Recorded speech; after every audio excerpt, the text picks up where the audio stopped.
Bismillahirrahmanirrahim. Assalamualaikum warahmatullahi wabarakatuh.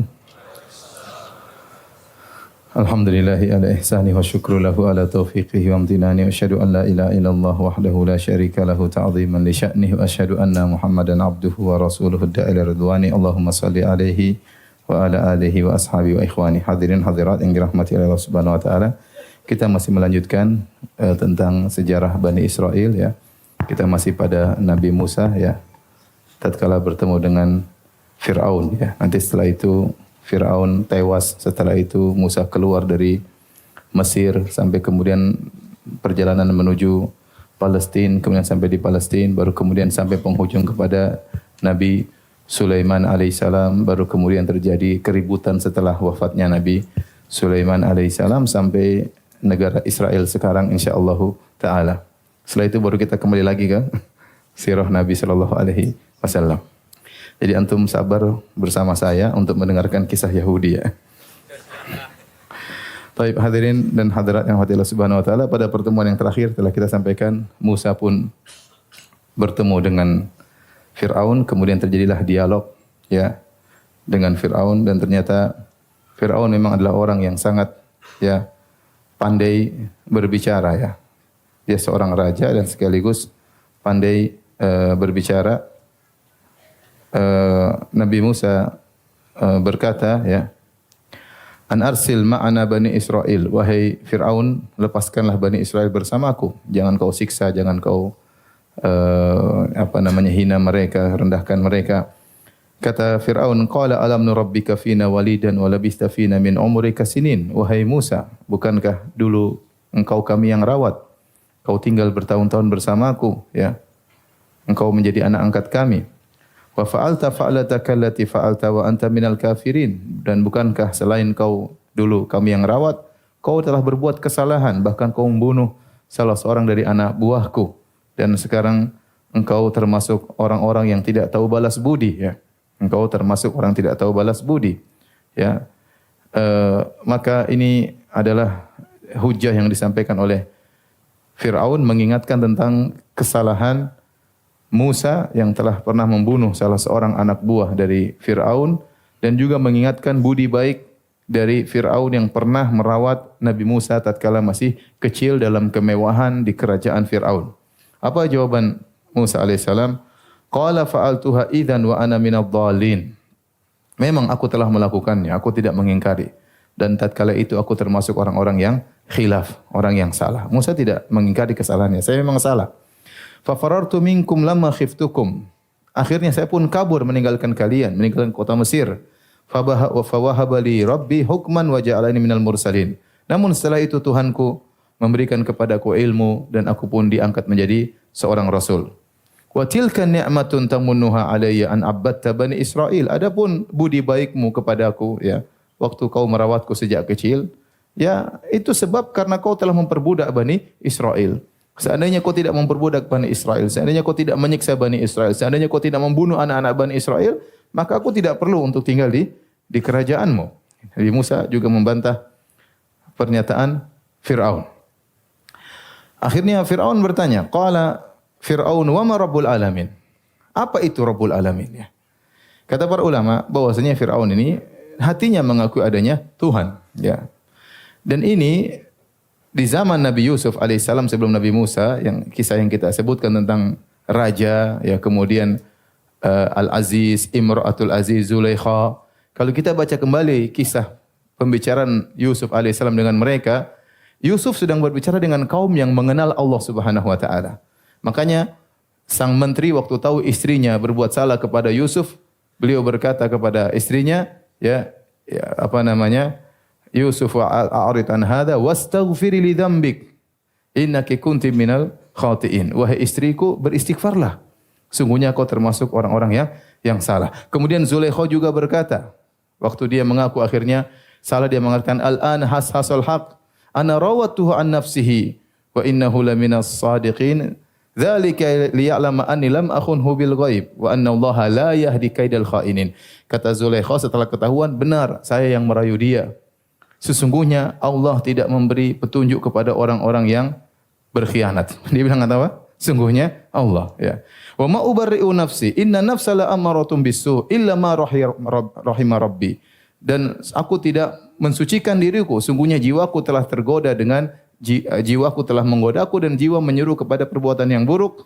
Inna rabbi ghafurur rahim, ya. Sungguhnya Rabbku Maha Pengampun lagi Maha Penyayang. Kemudian dan dalam pembicaraan kisah surat Yusuf nampak sekali bahwasanya Yusuf sedang berbicara dengan suatu kaum yang mereka musyrikin tapi mereka mengenal Allah Subhanahu wa taala. Ya, sebagaimana kaum musyrikin di zaman Nabi sallallahu alaihi wasallam. Tetapi setelah suku Heksos hilang, ya, kemudian datang suku Al-Qibt, ya. Firaun benar-benar, ya, membuat kaumnya, rakyatnya lupa dengan Tuhan, lupa dengan Tuhan. Sebenarnya Firaun dalam hatinya mengakui adanya Tuhan. Makanya Allah sebutkan dalam banyak ayat bagaimana Firaun sebenarnya mengakui Tuhan. Di antaranya Allah berfirman, "Wajahadu biha wastaiqanatha anfusuhum dzulman wa uluwa." Mereka mengingkari mukjizat-mukjizat Nabi Musa. Secara zahir mereka ingkari. Wastaiqanatha anfusuhum, tetapi dalam hati mereka meyakini itu kebenaran datang dari Allah Subhanahu wa taala. Demikian juga Musa berkata kepada Firaun, "Ya laqad alimta ma anzala haula'i illa rabbus samawati basair."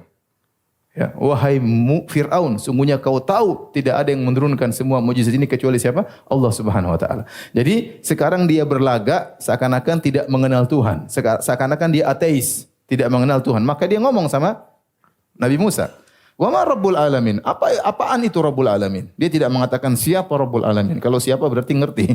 Dia lebih parah lagi. Apaan itu Rabbul alamin? Seakan-akan dia tidak mengenal Tuhan. Ya ini tidak perlu dijawab. Ya, karena Musa tahu, Firaun tahu tentang adanya apa? Tuhan. Hati kecilnya mengakui adanya Tuhan. Maka Nabi Musa tidak perlu menjelaskan. Nabi Musa menjelaskan sesuatu yang nampak. Qala rabbus samawati wal ardi wa ma bainahuma in kuntum muqinin. Nabi Musa berkata, Rabbul alamin, yaitu penguasa langit, penguasa bumi, pencipta bumi, dan apa yang di antara keduanya, jika kalian meyakini. Seakan-akan, kata Ibnu Taimiyah rahimahullah tatkala mengomentari ayat ini, seakan-akan Musa berkata, kalau kalian punya keyakinan apapun, maka keyakinan terbesar dalam hati seorang yaitu yakin akan adanya Tuhan, dan itu sudah perkara yang fitrah. Makanya Nabi Musa berkata, kalau kau punya keyakinan, pasti kau yakin, ya, bahwasanya ada Tuhan yang menciptakan langit dan bumi, yang menciptakan di antara keduanya, yang menguasai langit dan bumi, yang mengatur langit dan bumi. Makanya Nabi Musa mengatakan, Tuhan adalah Rabbus samawati wal ardi wa ma bainahuma in kuntum muqinin. Kalau kalian meyakini, harusnya kalian tahu. Qala liman haulahu ala tastami'un. Firaun enggak bisa jawab. Enggak mungkin dia bilang saya Tuhan. Mau bilang Tuhan cipta apa? Sementara Nabi Musa membantah dengan bantahan yang mematikan. Tuhanku menciptakan langit dan bumi. Sekarang Firaun ngaku Tuhan enggak? Ngaku Tuhan, tapi dia mau bantah gimana? Mau ciptakan apa? Ya, bikin kue saja enggak bisa, kemudian mau ngaku sebagai Tuhan. Akhirnya dia bingung untuk menjawab. Mulai dia bikin gaduh. Dan ini biasa orang sudah tidak bisa menjawab, tidak berkutik dalam perdebatan. Mulai dia bikin gaduh. Dia mengatakan, qala liman haulahu ala tastami'un. Dengar. Itu dia ngomong apa? Coba kalian dengar, dia ngomong apa itu? Nabi Musa terus menjelaskan. Dia tidak peduli dengan ocehan, celotehan Firaun. Qala rabbukum wa rabbu abaikumul awwalin. Tuhan itu yang menciptakan kalian dan menciptakan nenek moyang kalian sebelum kalian. Ya, kalau engkau Tuhan wahai Firaun, terus yang ciptakan bapakmu siapa? Wong kau dulu belum ada. Paham? Logika sangat sederhana, ya. Ini bantahan Nabi Musa. Kalau kau Tuhan, ini kan di balik itu tersirat bantahan. Kalau kau Tuhan, terus yang ciptakan bapakmu siapa? Wong kau belum ada. Maka Nabi Musa berkata, Rabbukum wa rabbu abaikumul awwalin. Tuhan itu yang menciptakan kalian dan menciptakan nenek moyang kalian. Firaun tidak bisa jawab. Ini hujah kedua yang sangat logis. Kalau Tuhan harusnya bisa ciptakan langit dan bumi, dia tidak bisa. Kalau Tuhan harusnya dia yang ciptakan bapaknya. Maksudnya sebelum dia harusnya bapaknya ada yang ciptakan. Wong bapaknya sudah ada sebelum dia ada.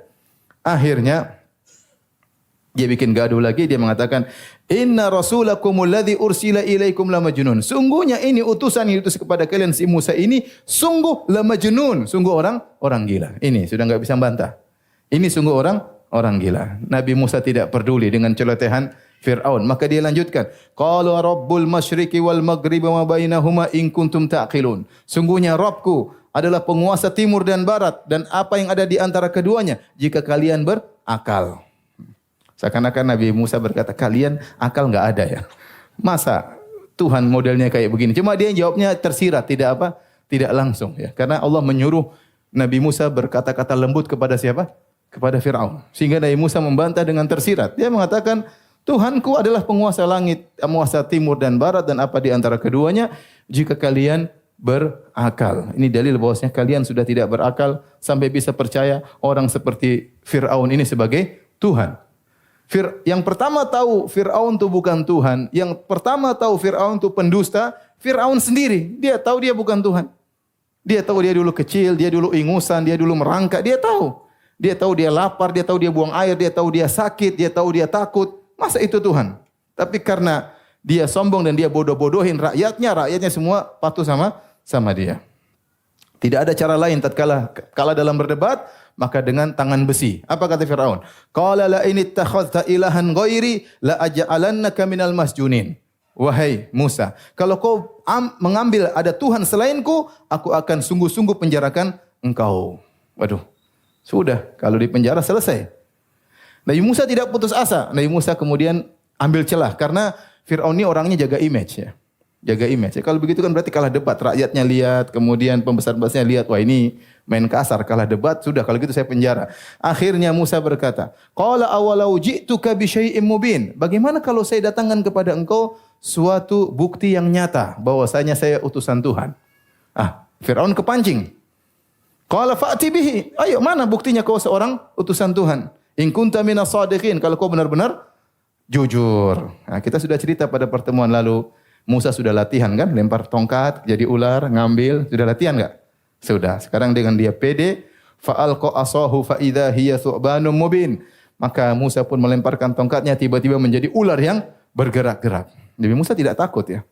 Karena dia sudah latihan. Yang lain pada ketakutan. Ini mukjizat yang pertama. Wa naza'a yadahu fa idza hiya baydha'u lin-nadhirin. Kemudian dia keluarkan tangannya tiba-tiba putih, bercahaya, bukan karena sakit tapi ini menunjukkan bahwasanya suku Bani Israel mereka bukan orang yang putih. Ya mungkin kulitnya coklat ya. Namun kemudian warna tangannya menjadi putih, keluar cahaya di zaman belum lahir Thomas Alva Edison waktu itu. Ini mukjizat, mukjizat. Tapi Firaun memang canggih. Firaun memang apa? Canggih. Pantas dia, kalau dia bisa menipu rakyatnya semua dia Tuhan, berarti dia pintar atau tidak? Pintar berarti. Apa kata dia tatkala Musa sudah menunjukkan mukjizat semua? Kata dia, qala lil mala'i haulahu, dia berkata kepada orang-orang di sekitarnya, inna hadza la sahirun alim. Ini memang penyihir hebat. Ini Musa apa? Penyihir hebat. Selesai.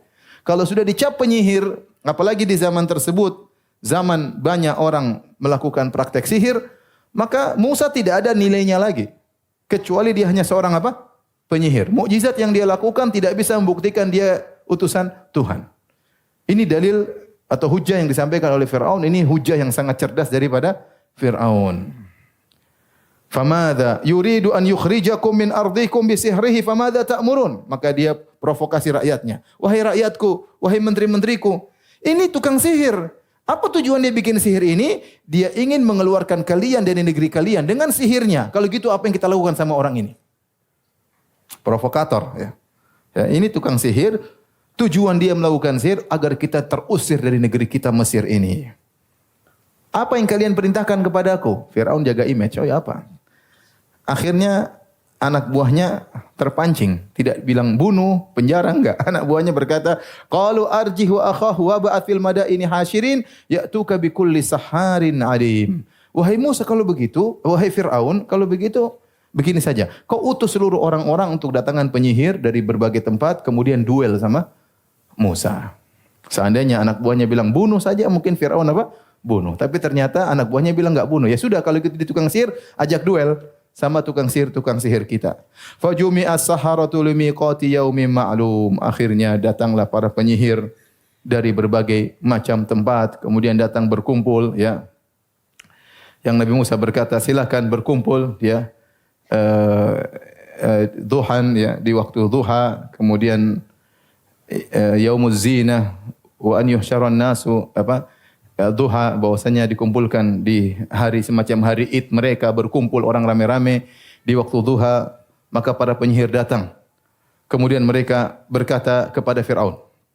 Qalu li Fir'aun. Kata para penyihir, wahai Fir'aun, a inna lana la ajran in kunna nahnul ghalibin.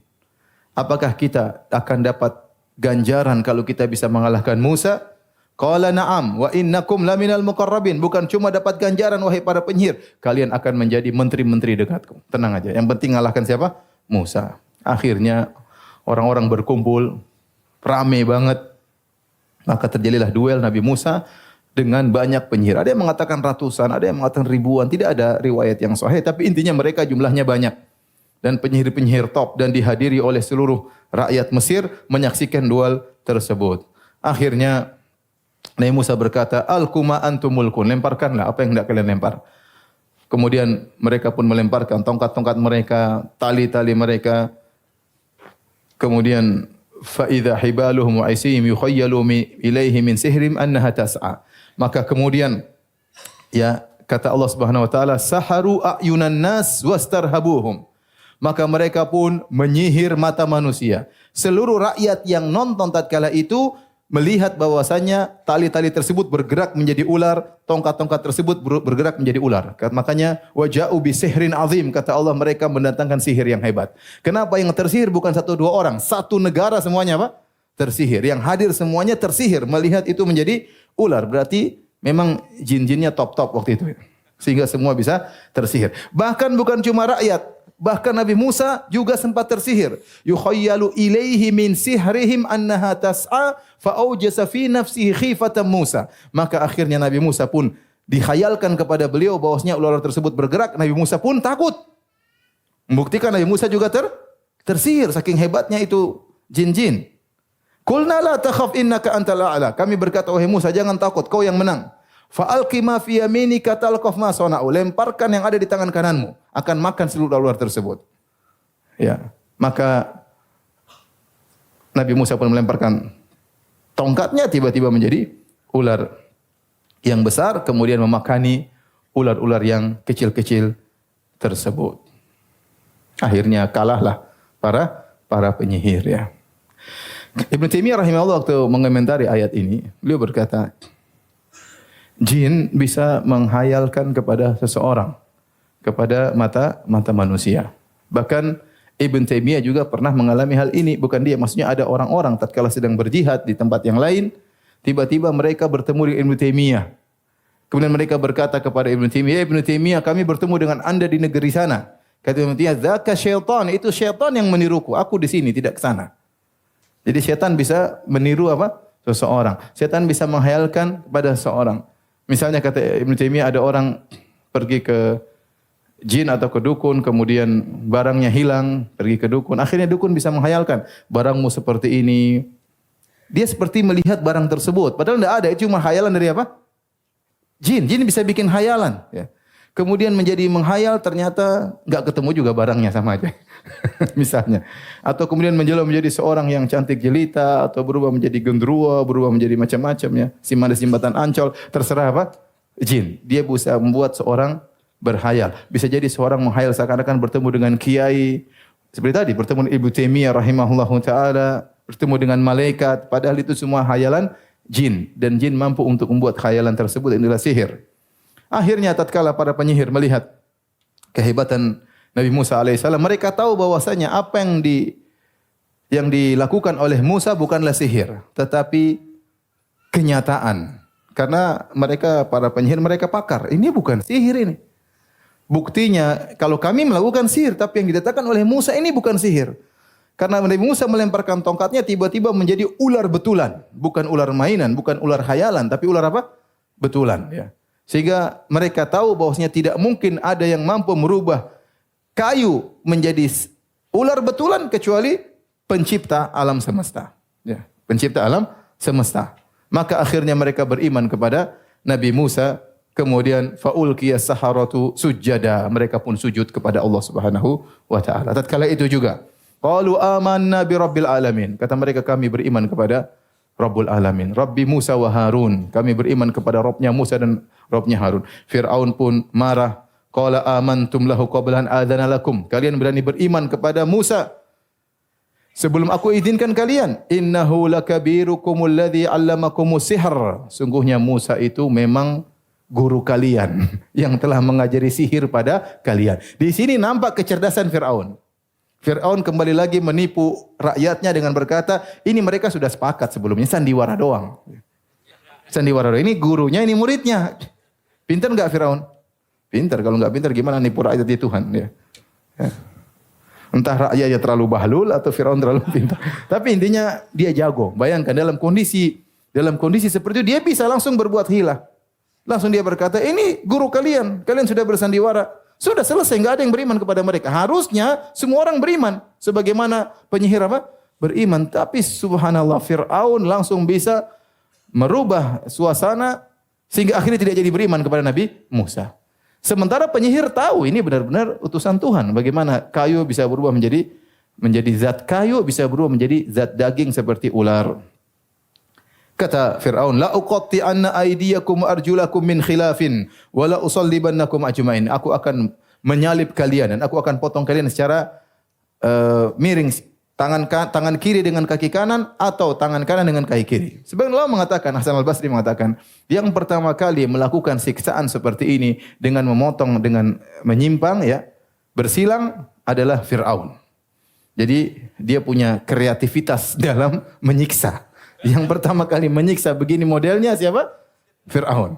Potong tangan kiri, kaki kanan. Ya orang kan biasanya kaki potong dua-dua atau tangan potong dua. Tapi dia agak miring, potong tangan kiri dengan kaki kanan. Atau tangan kanan dengan kaki kiri. Maksudnya apa? Allah alam. Pokoknya dia berkreativitas.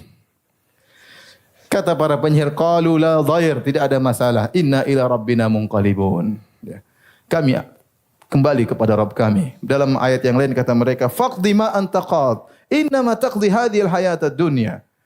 Para penyihir berkata, Rabbana afriq alaina sabra. Ya Rabb kami, berikanlah kami kesabaran. Minta kepada Allah. Dalam kondisi-kondisi genting, seorang berdoa kepada Allah agar diberi apa? Kesabaran. Sekarang mereka beriman dan diancam untuk dibunuh, bukan sekedar dibunuh, disiksa. Bayangkan dipotong tangan kiri dengan kaki kanan, kemudian disalib, tidak langsung mati, disiksa.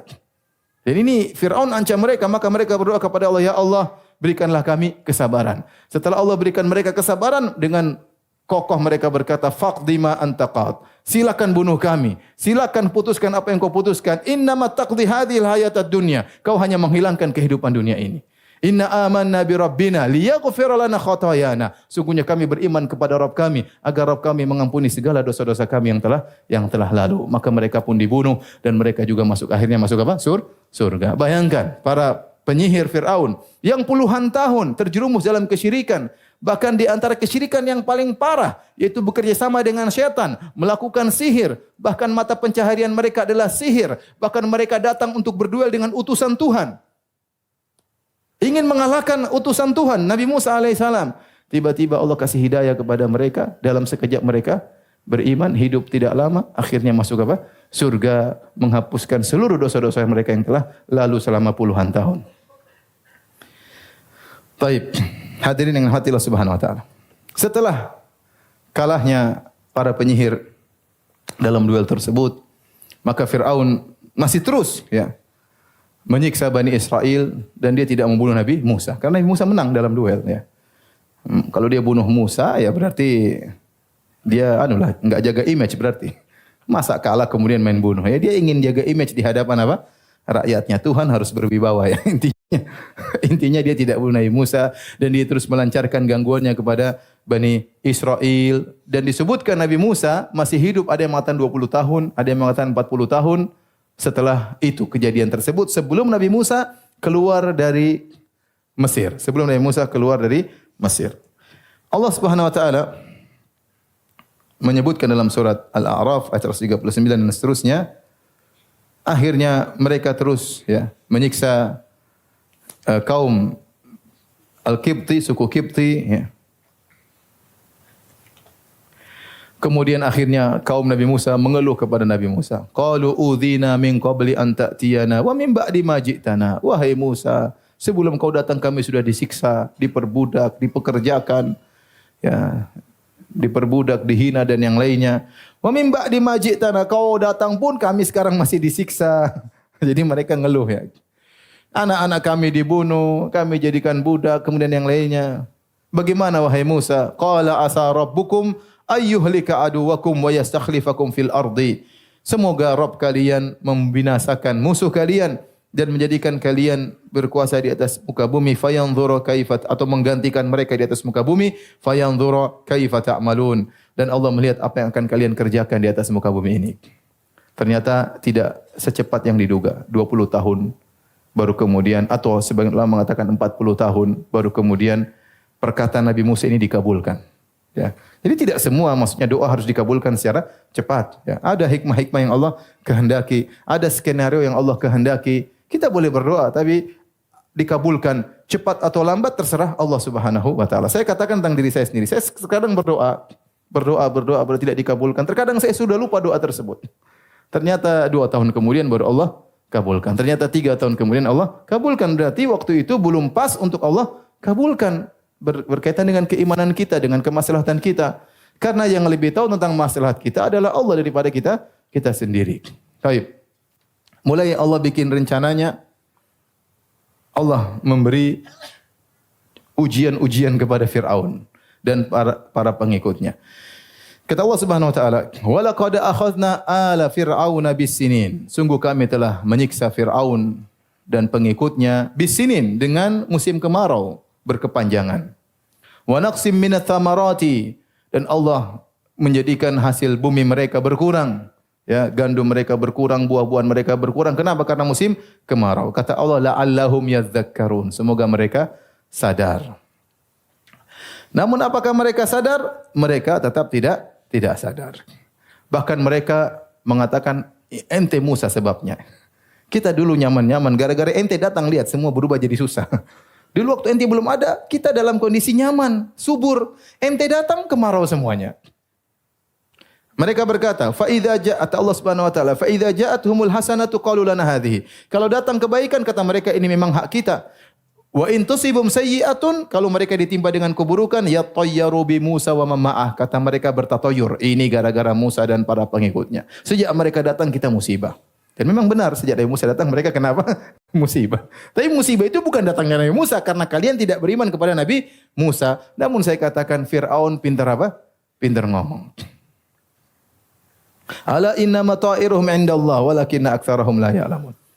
Kemudian mereka berkata kepada Nabi Musa, wa qalu mahma ta'tina bihi min ayatin litasharana biha fama nahnu laka bimu'minin. Mereka mengucapkan kata-kata yang menunjukkan mereka tidak bakalan beriman. Apa kata mereka? Wahai Musa, mukjizat apapun yang kau datangkan untuk menyihir kami, kami tidak bakalan apa? Beriman kepadamu. Percuma. Mau bikin ini, mau bikin tongkat jadi ular, mau keluar cahaya, mau apapun, itu semua apa? Sihir.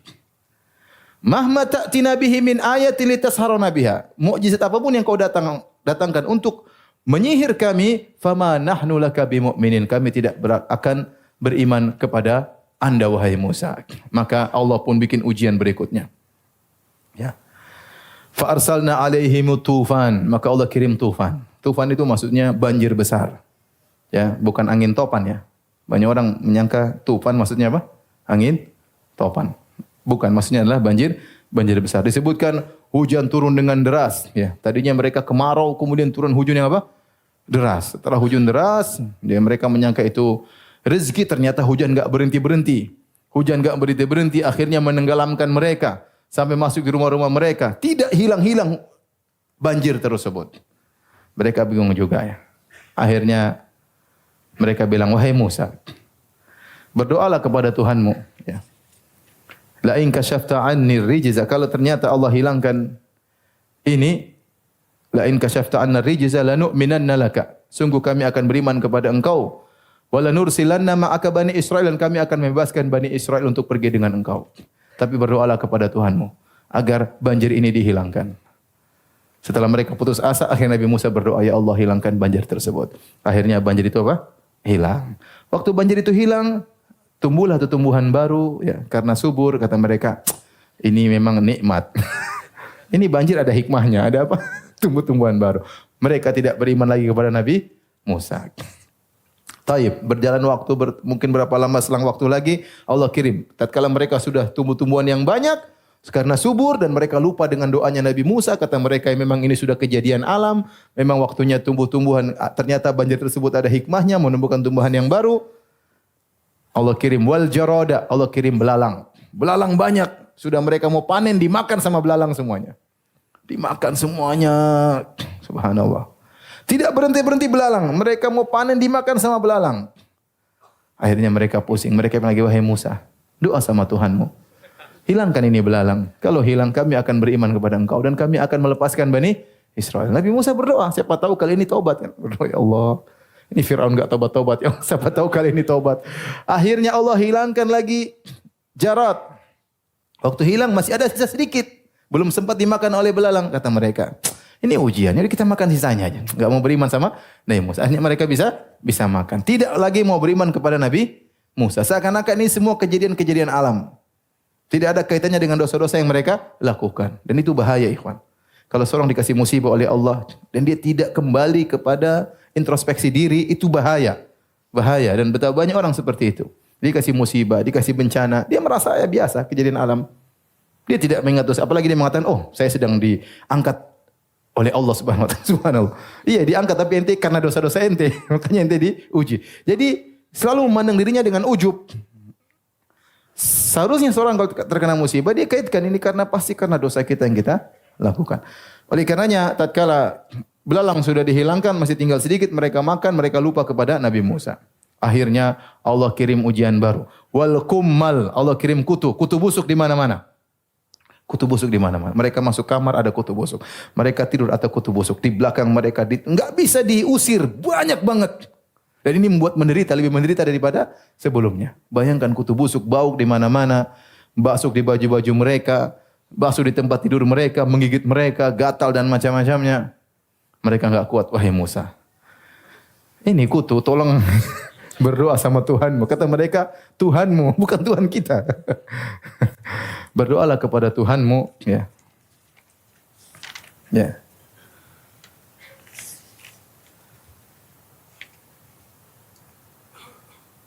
Mereka berkata, ya Musa, ud'u lana rabbaka bima ahida indak. Ya Musa, doalah kepada Tuhanmu. Jadi mereka belum mengakui Allah sebagai apa? Tuhan. Ya. Oleh karenanya Fir'aun menanamkan kepada rakyatnya bahwasanya tidak ada Tuhan. Tuhan cuma dia sendiri. Makanya waktu Nabi Musa mengatakan, kau tahu wahai Fir'aun, laqad alimta ma anzala haula ila rabbus samawati wal ardh. Tidak ada yang menurunkan ini semua kecuali, tidak ada yang menurunkan ini semua mukjizat kecuali penguasa langit dan bumi. Nabi Musa mengabarkan bahwa Tuhannya di atas, maka Fir'aun menantang. Fir'aun berkata kepada panglimanya, wa ya Haman ibn li sarhal la'alli ablughul asbabas samawati fa attali ila ilahi Musa wa inni la adhunnuhu kadziba. Wahai panglima Haman, tolong bikin tangga yang tinggi. Saya mau tengok di langit, ada Tuhannya Musa atau tidak. Saya pasti yakin dia itu dusta, di atas enggak ada Tuhannya. Sehingga kata para ulama, orang yang meyakini Tuhan di atas mengikuti keyakinan Nabi Musa alaihissalam.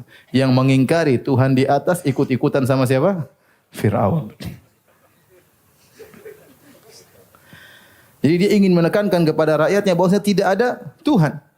Sehingga apapun pengakuan Musa dia ingin bantah. Tetapi tatkala dalam kondisi sulit, hati kecilnya tahu ada Tuhan. Maka dia bilang, wahai Musa, berdoa agar hilangkan kutu. Akhirnya Nabi Musa berdoa, kutu semua hilang. Dan yang menakjubkan, tatkala terjadi musibah-musibah tersebut, kata para ahli tafsir, tidak menimpa rumah-rumah Bani Israel. Jadi kutu-kutu tidak ke rumah Bani Israel. Belalang-belalang tidak makan hasil panen Bani Israel. Ya. Banjir hanya daerah Fir'aun dan teman-temannya. Bani Israel tidak kebanjiran. Mereka punya kampung sendiri. Tatkala sudah dihilangkan, mereka kufur lagi kepada Nabi Musa. Allah kirim wadh-dhafadi'. Allah kirim kodok. Kodok di mana-mana. Kodok di mana-mana. Ya. Disebutkan sampai tidur ada kodok, mau ini ada kodok. Sampai mereka takut bicara. Kalau mereka bicara, kodok langsung masuk. Karena kodok loncat. Jadi saking banyaknya apa? Kodok. Akhirnya mereka, ya Musa, ini kodok hilangkan, insya Allah kita beriman habis ini. Ternyata Nabi Musa berdoa, kodok hilang, tetap saja apa? Ngeyel, kafir lagi, subhanallah. Betapa kuat syubhatnya Fir'aun. Akhirnya Allah kirim lagi waddama, Allah kirim darah. Darah, semua sumber air mereka jadi darah. Mereka ke sungai Nil jadi sungai darah. Mereka ke sumur, mereka ambil air, diangkat jadi darah. Semua jadi darah. Mereka lihat kampungnya Bani Israel, enggak ada darah. Oh iya, airnya berjernih di sana. Akhirnya mereka ke sana ngambil air dari sumurnya Bani Israel. Dibawa sampai rumah jadi darah. Mereka bingung. Akhirnya mereka bilang lagi, Musa, tolong hilangkan darah ini. Kami beriman habis ini. Nabi Musa berdoa lagi, subhanallah, Nabi Musa baik. Akhirnya berdoa dan hilang lagi itu semuanya. Namun mereka juga tidak beriman. Tatkala mereka tidak beriman, ya, akhirnya mereka sudah jengkel, ya. Mereka ingin membunuh, ya, Bani Israel. Karena tidak ada jalan lain untuk menghilangkan dakwah Nabi Musa dan seluruhnya, tidak ada jalan kecuali dengan membunuh mereka. Maka mereka rencanakan untuk membunuh Musa dan Bani Israel. Ya. Maka Allah memperingatkan Nabi Musa, "Walaqad auhayna ila Musa an asri bi ibadi fadrib lahum tariqan fil bahri yabasa la takhafu darakan wa la takhsha." Maka kata Allah Subhanahu wa taala, sungguh kami telah mewahyukan kepada Musa untuk membawa pergi hamba-hambaku di malam hari. Keluar diam-diam di malam hari. Ya, karena Fir'aun dan belantaranya hendak membunuh Musa dan para pengikutnya, ya. Akhirnya keluarlah Nabi Musa bersama para pengikutnya berjalan menuju ke Laut Merah, ya. Akhirnya tatkala mereka sudah pergi, pagi-pagi Fir'aun baru sadar. Karena dia Tuhan tapi tidur, ya. Jadi enggak ngerti apa yang terjadi di sekitarnya. Ya, ini Tuhan Bahlul, ya. Sudah pergi semuanya. Ngamuk dia. Ngamuk, ya. Maka kemudian, ya, kata Allah Subhanahu wa taala dalam surat Asy-Syu'ara, "Fa arsala fir'aunu fil madaini hasyirin." Maka dia kumpulkan seluruh pasukannya di seluruh kota-kota, di kampung-kampung, di seluruh RW kumpul semuanya. Lurah kelurahan semua dikumpulkan. Semua anak buahnya dia kumpulkan. Dia lagi ngamuk banget. Kemudian dia berkata, "Inna haula'i lasyirdzimatun qalilun." Sungguhnya mereka Bani Israel hanyalah golongan sedikit. Ingat, kata ini nanti akan kita bahas suatu saat. Fir'aun waktu mensifati Bani Israel, dia berkata, "Inna haula'i lasyirdzimatun qalilun." Sungguhnya Bani Israel cuma sedikit, kita banyak. Wa innahum lana laghaidun. Sungguhnya mereka yang sedikit itu telah membuat kita murka. Wa inna la jami'un hadirun. Dan kita adalah kelompok yang selalu waspada, berjaga-jaga untuk menangkap mereka. Maka mereka pun keluar. Dan mereka keluar rame-rame seluruhnya. Kata para ulama seluruhnya diajak. Karena mereka ingin pesta membunuh Bani Israel. Maka semua diajak, tidak seorang pun dibiarkan. Semuanya diajak. Menteri-menterinya, rakyatnya, algojo-algojonya, laki-laki, perempuan, semua diajak untuk mengejar siapa? Musa dan para pengikutnya. Kata Allah, fa akhrajnahum min jannati wa uyun. Allah cerita tentang indahnya Mesir. Kami pun mengeluarkan mereka dari kebun-kebun yang indah di Mesir, dari mata air yang mengalir di Mesir. Semua kekayaan mereka tinggalkan, menuju apa? Kematian. Mereka sudah jadi raja berpuluhan tahun dengan keindahan, ya. Semuanya Allah keluarkan mereka. Kata Allah, fa akhrajnahum min jannati wa uyun. Kami keluarkan mereka dari kebun-kebun mereka yang indah, dari mata air yang indah. Wa kunuzin wa maqamin karim. Dari harta-harta yang banyak yang mereka miliki. Dari kedudukan yang mulia sebagai raja dan bangsa yang mulia. Wa kadzalika wa arafnaha Bani Israil. Suatu hari kami akan mewariskan ini kepada Bani Israel. Disebutkan yaitu di zaman Nabi Sulaiman alaihissalam. Akhirnya apa? Fa'atba'uhum musyrikin. Tatkala matahari menyingsing, terbit, maka akhirnya ketemuan. Karena Nabi Musa kan orang-orang susah, orang-orang tua, nenek-nenek. Jadi enggak bisa cepat, jalannya pelan-pelan. Akhirnya kesusul. Kesusul di mana? Pas waktu mereka tersusul, di hadapan mereka ada Laut Merah. Kata Allah Subhanahu wa taala, "Falamma tara al-jam'ani qala ashabu Musa inna lamudrakun." Tatkala sudah saling melihat di antara dua kelompok, kelompoknya Musa dan kelompoknya Fir'aun, maka berkatalah pengikut Nabi Musa, "Inna lamudrakun." Kita bakalan ketangkap. Sebagian ahli tafsir mengatakan mereka yang ngajak Nabi Musa, "Ya Musa, katanya kita selamat, ini mau kemana lagi? Di depan ada Laut Merah, di belakang ada pasukan Fir'aun. Mau kemana? Kita pasti ketangkap. Nabi Musa dengan penuh keyakinan, kalla inna ma'iya rabbi sayahdin. Ini orang yang beriman. Semakin dalam kondisi sulit, dia semakin tawakal kepada Allah Subhanahu wa taala. Dia berkata sekali-sekali tidak, sungguhnya Rabbku akan memberi petunjuk kepadaku. Maka Allah berkata, fa'auhayna ila Musa an idrib bi asakal bahar. Wahai Musa, pukulkan tongkatmu kepada lautan.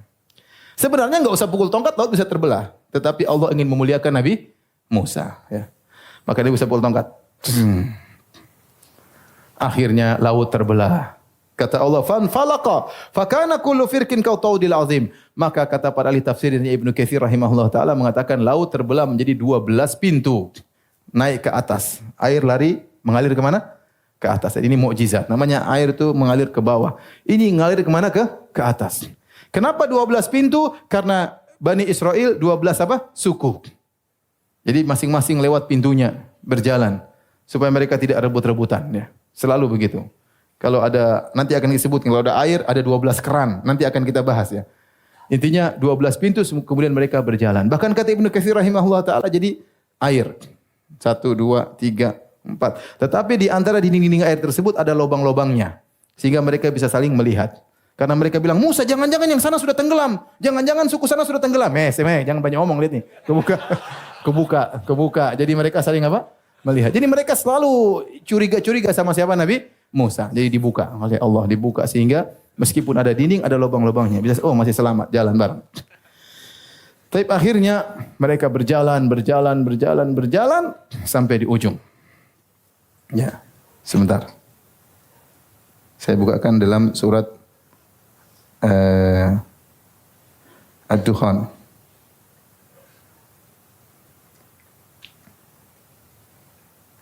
Akhirnya Nabi Musa sampai di ujung. Mulailah sudah sampai lewat Laut Merah. Saya enggak tahu Laut Merah berapa lebarnya. Intinya Nabi Musa dan pengikut sudah lewat. Fir'aun dan balentaranya baru sampai di ujung sini. Nabi Musa ingin pukul tongkatnya supaya laut kembali tertutup agar mereka selamat. Kata Allah, "Watrukil bahra rahwan." Watrukil bahra rahwan. Wahai Musa, jangan pukulkan tongkatmu. Biar laut terbelah sedikit. Seperti sebelumnya. Akhirnya laut tetap terbelah. Tatkala itu Fir'aun tahu ini musibah ini. Karena dia tahu ini memang saya membangkang sama Tuhan. Tapi sudah terlanjur. Saya bilang Fir'aun jaga image ya. Ya gimana sudah ngaku Tuhan. Sampai kata Ibnu Katsir, fatajallada Fir'aun. Fir'aun akhirnya sok kuat. Padahal dia sudah gelisah ini bakalan mati. Tapi ya apa boleh buat ya udahlah. Akhirnya dia pintar ngomong. Wahai rakyatku. Lihat laut terbelah untukku. Wih. Mau mampus masih pede. Akhirnya Fir'aun jalan. Lihat, laut terbuka untukku. Dasar rakyatnya bodoh semua. Ngikut akhirnya. Ngikut. Sudah sampai tengah-tengah mau di ujung. Nabi Musa tinggal pukul tongkat lagi. Kembali lagi. Waktu laut kembali tertutup. Disitulah Fir'aun kemudian beriman. Falamma adrakahul gharaku qala amantu annahu la ilaha illalladzi amanat bihi banu Israil. Tatkala Fir'aun tahu akan tenggelam, dia berkata, aku beriman. Sungguhnya tidak ada yang berhak disembah kecuali Tuhannya Bani Israel. Yaitu dia mengucapkan la ilaha illallah. Oleh karenanya, kata yang terakhir keluar dari Fir'aun apa? La ilaha illallah. Tapi apa bermanfaat? Tidak bermanfaat. Akhirnya datang dalam hadis yang hasan, Jibril alaihissalam lihat Fir'aun komat kamit, dia ambil pasir masukin. Biar enggak banyak ngomong ya. Karena kalau ngomong-ngomong nanti Allah maafkan. Jibril tidak mau. Kata para ulama, Jibril tidak mau Fir'aun khawatir terkena rahmat Allah ya.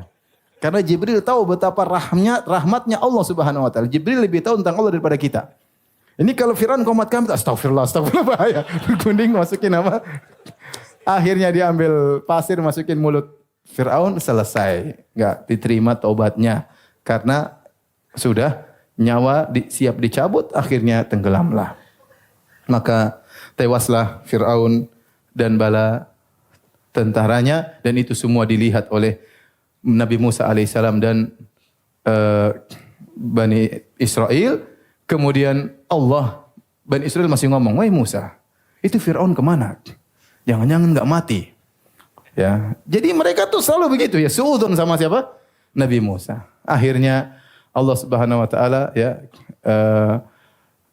apa namanya? Al-yauma nunajjika bi badinika litakuna liman khalfaka ayah. Maka pada hari ini kami selamatkan jasadmu hai Firaun. Jadi Firaun nampak di atas, diselamatkan.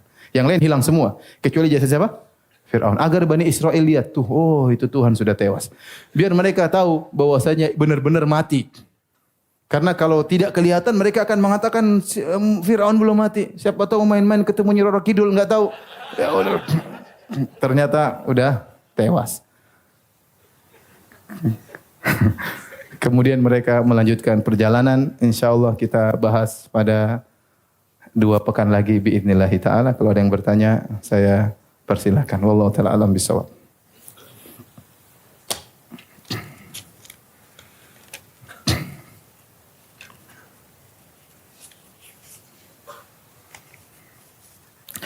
Ustadz, rakyat Fir'aun jika meninggal sebelum diutusnya Nabi Musa, apakah tetap dianggap mati dalam keadaan kafir? Karena kan mereka ditipu oleh Fir'aun. Enggak usah dibahas, ngapain nanti bahas mereka? Ya sudah, mereka sudah tewas. Sebelumnya kita enggak tahu, serahkan kepada Allah Subhanahu wa taala. Kita enggak tahu apakah sudah tegak hujah kepada mereka. Karena masalahnya ajaran Nabi Yusuf masih ada. Mereka kan Fir'aun datang setelah zaman siapa Nabi? Yusuf. Dan Yusuf berdakwah. Ya, apakah tegakkan hujah atau enggak bukan urusan kita.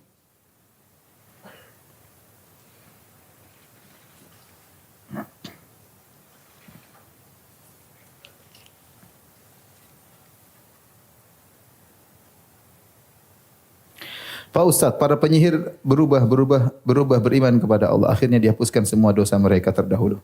Bagaimana dengan para korban penyihir tersebut? Orang-orang yang sudah mereka zalimi. Bukankah seorang tidak masuk surga sebelum kezaliman antara Bani Adam terselesaikan Pak Ustaz?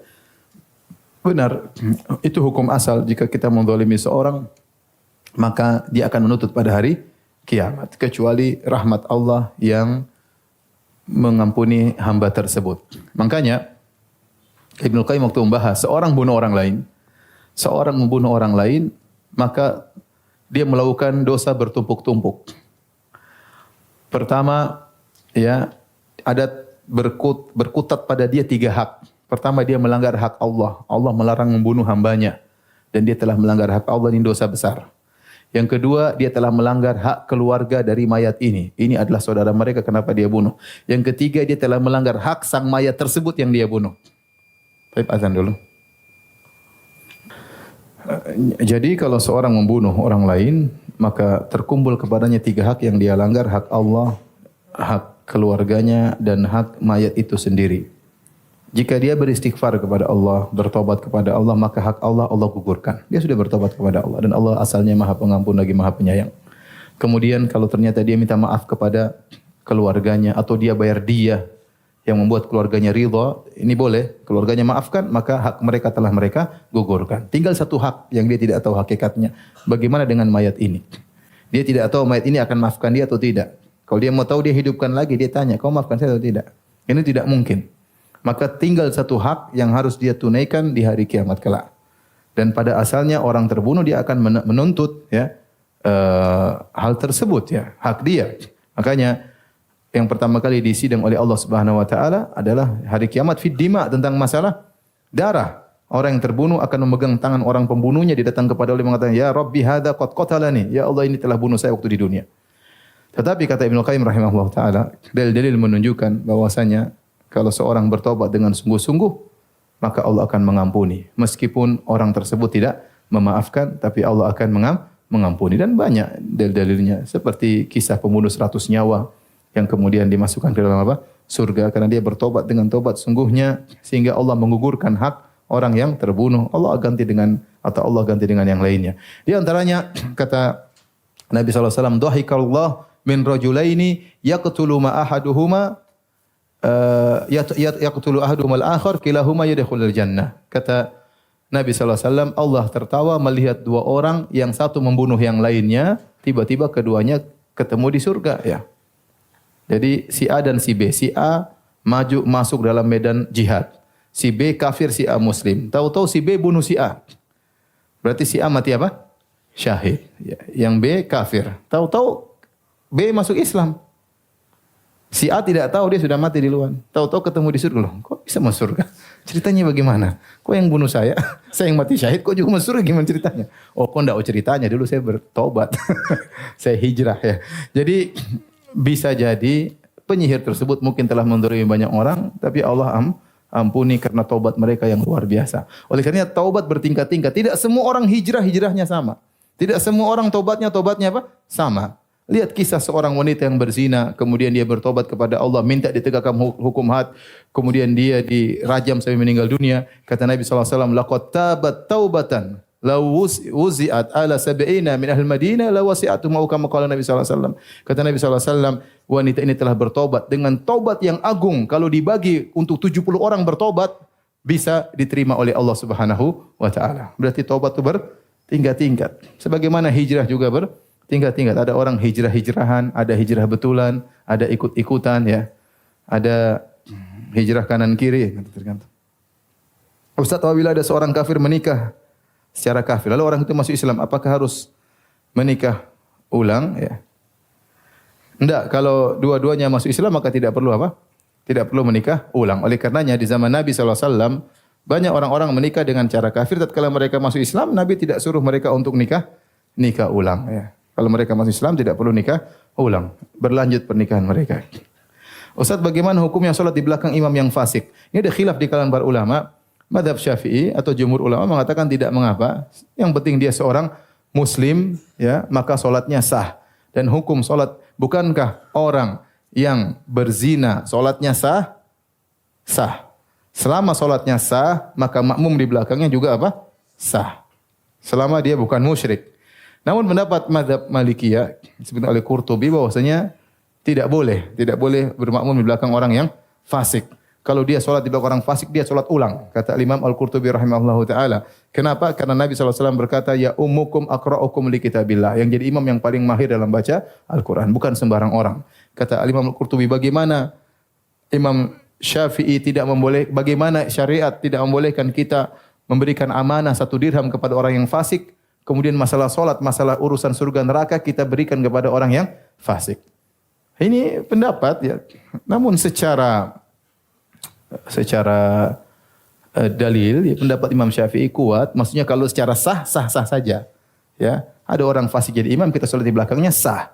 Tetapi tentu tidak afdal ya. Yang afdal kita mencari imam yang memang pantas untuk jadi imam. Apa benar sebagian ulama mendhaifkan hadis tentang salat syuruk? Iya, sebagian ulama mendhaifkan, sebagian ulama menghasankan. Ya, di antara yang menghasankan Syekh Al-Albani rahimahullah, Syekh bin Baz rahimahullah taala, mendhaifkan ada sebagian ulama muasirin juga yang mendhaifkan hadis tersebut. Tapi intinya salat syuruk itu adalah kegiatan yang disyariatkan. Yang jadi masalah pahalanya, ya. Kebiasaan Nabi SAW setelah salat subuh beliau duduk di tempat beliau salat, beliau berzikir sampai terbit matahari. Dan kita tahu Nabi juga salat duha, ya. Itu kebiasaan Nabi. Jadi jika seorang biasakan dirinya setelah salat subuh berzikir kepada Allah sampai waktu syuruk, kemudian dia salat duha, karena waktu salat syuruk itu salat duha. Dia salat duha, maka dia jelas dapat pahala mengikuti sunnah Nabi SAW. Yang jadi masalah, apakah pahalanya dapat umrah atau haji itu sahih atau tidak, itu yang diperselisihkan. Adapun amalnya boleh. Tinggal masalah pahalanya. Datang hadis tersebut dari beberapa riwayat seperti dari, kalau tidak salah, dari Abu Umamah Al-Bahili, kemudian dari Anas bin Malik radhiyallahu taala anhu, dari Ibnu Umar radhiyallahu anhuma, dari beberapa sahabat, namun seluruh riwayatnya lemah. Nah, lemah ini apakah bisa saling menguatkan? Disitulah tempat ijtihad para ulama. Sebagian ulama mengatakan tidak bisa saling menguatkan karena hadisnya sangat lemah. Sebagian ulama mengatakan bisa saling menguatkan sehingga menaik menjadi derajat hasan, sehingga dihasankan oleh Syekh Al-Albani dan Syekh bin Baz rahimahullahu taala. Ustaz, bagaimana kiat-kiat agar tidak sering terjadi kesalahpahaman perselisihan dalam rumah tangga? Kita menjalani kehidupan rumah tangga, agar kita tidak sering bertengkar, kita harus yakin bahwasanya kita sedang beribadah. Sehingga kita punya ibadah bagaimana menghadapi istri. Menghadapi istri adalah suatu ibadah. Bagaimana kalau dia begini, bagaimana dia begini. Kita lihat bagaimana syariatnya, apa yang disuruhkan oleh Nabi, diperintahkan Nabi kepada kita suami untuk bersabar kepada istri dalam banyak hadis. Kemudian sang istri pun sadar bahwasanya dia harus tahu bahwasanya kehidupan rumah tangga adalah ibadah dan dia harus tahu bagaimana bersikap terhadap suami. Jika ternyata salah satunya tidak paham akan hal ini, maka agak repot. Maka harus duduk bareng, ngaji bareng, ya.